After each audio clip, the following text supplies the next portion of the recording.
کہانی حادثہ کی 8ویں قسط ملاحظہ فرمائیے۔ موبائل پر ہونے والی مسلسل بیل نے اسے حال میں لاپٹ خواہ۔ شام کے وقت وہ دونوں شاپنگ سے فری ہو کر ہوٹل پہنچے تھے۔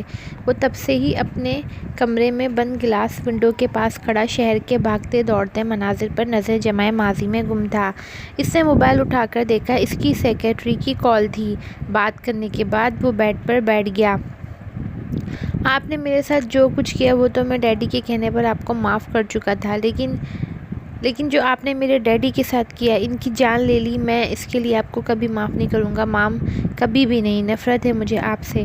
وہ خود سے گویا ہوا۔ اس کی آنکھوں میں نمی چمکنے لگی۔ اس کا جو نقصان ہوا تھا بے شک اس کا ازالہ نہیں ہو سکتا تھا۔ وہ بیڈ سے اٹھا اور ادھر ادھر ٹہلنے لگا۔ اس شہر میں اس کی آج کی رات بہت بھاری تھی۔ اس نے روم سروس کو کال ملائی اور بیئر کا آرڈر دیا، لیکن دوسری طرف کا جواب سن کر وہ بھڑک اٹھا۔ ان کا کہنا تھا کہ وہ بیئر سرو نہیں کرتے۔ وہ غصے میں کھولتا ہوا باہر نکلا اور ریسیپشن پر جا کر مینیجر کا پوچھا۔ اس کی اونچی آواز سن کر پاس سے گزرتے ہوئے لوگ بھی متوجہ ہو گئے تھے۔ آبش مینیجر سے باتیں کرتی ہوئی جا رہی تھی کہ آواز پر متوجہ ہوئی۔ یہ آواز کہاں سے آ رہی ہے؟ آبش نے مینیجر سے پوچھا۔ میم آئی تھنک ریسیپشن سے آ رہی ہے، مینیجر نے کہا تو وہ دونوں اسی طرف بڑھ گئے۔ یس سر، کوئی پرابلم ہوئی ہے؟ مینیجر نے جلدی سے آگے بڑھ کر پوچھا۔ آبش پیچھے ہی کھڑی تھی۔ کس طرح کے ویٹرز رکھے ہوئے ہیں تم نے جو کچھ سرو ہی نہیں کر سکتے؟ مجھے بیئر چاہیے تھی، ان کو کال کی تو آرام سے انکار کر دیا۔ اس کا غصہ کسی طور کم نہیں ہو رہا تھا۔ وہ شراب کا عادی نہیں تھا، لیکن اس کی بڑھتی تکلیف جو یہ سب کر رہا تھا۔ سوری سر، لیکن ہمارا ہوٹل بیئر سرو نہیں کرتا۔ آپ کچھ اور اوہ جسٹ شٹ اپ۔ سرو نہیں کرتے تو ہوٹل کھول کر کیوں بیٹھ گئے ہو؟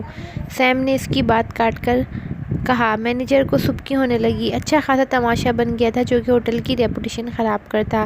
اس کے لیے صورتحال کو سنبھالنا مشکل ہو گیا تھا۔ سیم تو لگتا تھا جیسے اپنے حواس میں نہیں تھا۔ وہ خاموش ہوا اور ہوش میں آیا۔ وہ پہلی بار اسی طرح غصہ نکال رہا تھا اور اسے بالکل سمجھ نہیں آ رہا تھا کہ کیا بول رہا ہے۔ اس سے پہلے کہ وہ مینیجر سے ایکسکیوز کرتا، آبش چلتی ہوئی ریسیپشن تک آئی اور ریسیپشنسٹ سے روم بکنگ فائل نکالنے کو کہا۔ اس نے جلدی سے فائل نکال کر اس کو پکڑائی۔ اس نے فائل سیم کی طرف بڑھائی۔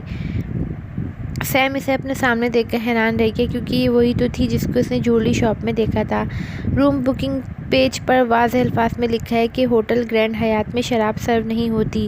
روم بک کروانے سے پہلے پڑھنا چاہیے تھا آپ کو۔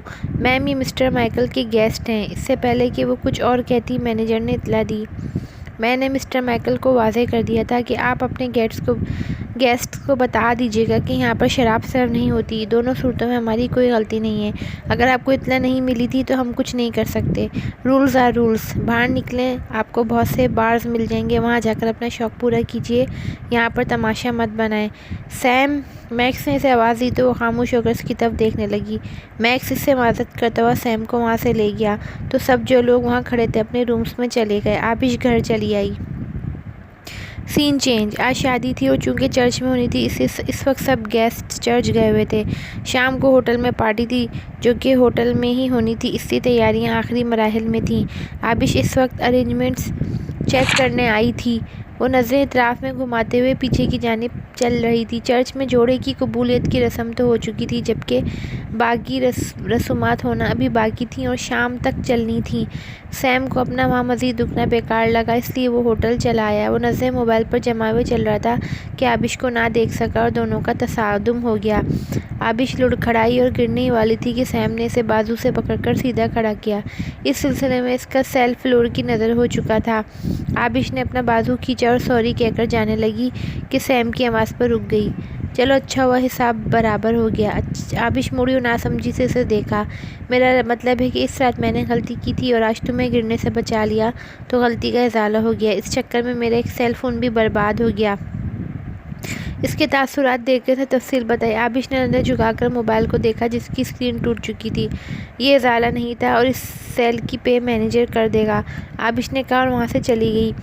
سیم دلچسپی سے اسے جاتے ہوئے دیکھ رہا تھا۔ اس رات کے بعد سے اس نے آبش کو ہوٹل میں نہیں دیکھا تھا۔ اتنا تو وہ جان گیا تھا کہ وہ اس ہوٹل کی آنر ہے۔ وہ جب بھی ہوٹل میں ہوتا نظریں ادھر ادھر گھما کر لاشعوری طور پر اس کو ڈھونڈنے کی کوشش کرتا۔ وہ اس کو اچھی لگنے لگی تھی۔ کل اس نے واپس چلے جانا تھا اور جانے سے پہلے وہ ایک بار اس سے ملنا چاہتا تھا تاکہ اس کے بارے میں اپنی فیلنگز کا اندازہ کر سکے، جو کہ اسے اب ہو چکا تھا۔ سو عابش رندھاوا، تم نے وہ کر دکھایا جو آج تک کوئی نہیں کر سکا۔ تم نے میرا دل جیت لیا، تم نے مجھے جیت لیا، تمہیں میرا اب بننا پڑے گا، وہ پر یقین لہجے میں بولا۔ میں نے آپ دونوں کو بہت مس کیا، آئندہ اگر آپ لوگ اتنی دیر کے لیے گئے نا تو میں آپ سے ناراض ہو جاؤں گی۔ آصف صاحب اور آمنہ بیگم کی آج واپسی تھی اور عابش انہیں ایئرپورٹ پر خود لینے آئی تھی۔ وہ دونوں سے ملتے ہی شکوہ کرنے لگی تو وہ مسکرا دیے۔ مسز رندھاوا نے کہا تو مسکرا دی، اسی لیے تو تمہیں کہا تھا کہ ہمارے ساتھ چلو۔ مسز رندھاوا نے جب اسے یہ کہا تو وہ مسکرا دی۔ وہ لوگ اب پارکنگ ایریا میں پہنچ چکے تھے۔ مسٹر رندھاوا نے بیگ ڈگی میں رکھے اور آ کر فرنٹ سیٹ پر بیٹھ گئے، جبکہ ڈرائیونگ سیٹ عابش نے سنبھال رکھی تھی۔ مسٹر رندھاوا کے گاڑی میں بیٹھتے اس نے گاڑی اسٹارٹ کی اور پارکنگ سے نکال کر روڈ پر ڈال دی۔ کیسا رہا آپ کا قیام؟ عابش نے نظریں روڈ پر جماتے ہوئے پوچھا۔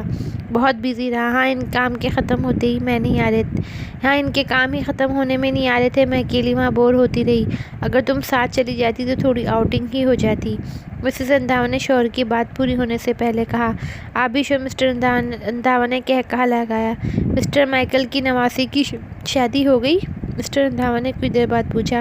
جی بابا، خیریت سے ہو گئی، میں نے تو شکر ادا کیا، عابش نے جواب دیا۔ باتوں کے دوران وہ لوگ گھر پہنچ چکے تھے۔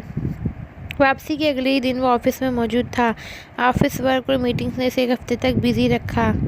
یہاں سے سین چینج ہو گیا ہے۔ واپسی کے اگلے دن ہی وہ آفس میں موجود تھا۔